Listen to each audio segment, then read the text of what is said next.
गंगा नदी के किनारे एक साधु रहते थे। वे न केवल विद्वान थे बल्कि उनके पास जादुई शक्तियां भी थीं। एक दिन वे ध्यान में मग्न थे, तभी बाज की चोंच से एक चूहिया छूटकर उनके हाथों में आ गिरी। उसकी छोटी सी पूंछ व काली चमकीली आंखें थीं। उन्हें वह बहुत अच्छी लगी, पर घर ले जाने से पहले उन्होंने जादुई मंत्रों के प्रयोग से उसे एक लड़की में बदल दिया। वे उस लड़की को घर ले जाकर पत्नी से बोले, तुम हमेशा से संतान चाहती थी न, तो लो आज से यही हमारी पुत्री है, इसे पूरी देखभाल व स्नेह से पालो। साधु की पत्नी भी अपनी पुत्री को देख प्रसन्न हो उठी। वह उसे राजकुमारी की तरह पालने लगी। साल बीतते गए, नन्ही लड़की एक सुंदर युवती बन गई। जब वह 18 वर्ष की हुई तो साधु व उसकी पत्नी उसके लिए वर तलाशने लगे। साधु ने कहा, मेरी बिटिया का विवाह ऐसे व्यक्ति से होना चाहिए जो सबसे बड़ा हो। मेरे हिसाब से सूर्य ठीक रहेगा। पत्नी ने भी हामी भरी। उन्होंने जादुई मंत्रों के प्रयोग से सूर्य को नीचे बुला लिया। उन्होंने उसे अपनी पुत्री से विवाह करने को कहा, पर पुत्री ने पहले ही न कर दी।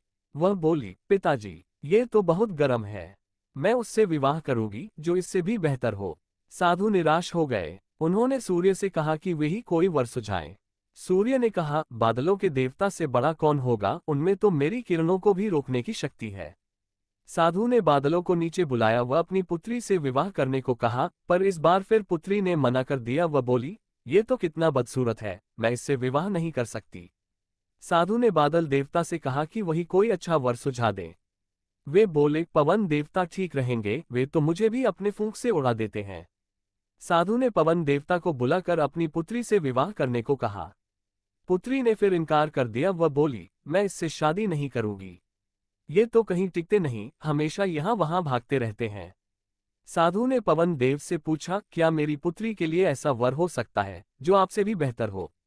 पवन देव ने कहा कि पर्वत देव मजबूत व ऊंचे हैं, वे मेरा भी रास्ता रोक देते हैं। साधु ने पर्वत देवता से कहा कि वह उसकी पुत्री से विवाह कर ले। पुत्री ने फिर से मना कर दिया व बोली, ये तो बहुत लंबे, सख्त व कठोर हैं, मैं इनसे विवाह नहीं कर सकती, इनसे भी कोई बेहतर चाहिए।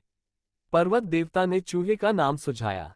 वे बोले, माना मैं काफी सख्त, मजबूत व ऊंचा हूं, पर चूहे मुझमें भी आसानी से बिल बना सकते हैं। साधु ने चूहे को बुलाया। उसे देखते ही उसकी पुत्री खुशी से उछल पड़ी। हाँ पिताजी, यही तो है वो, मैं जिससे शादी करना चाहती थी।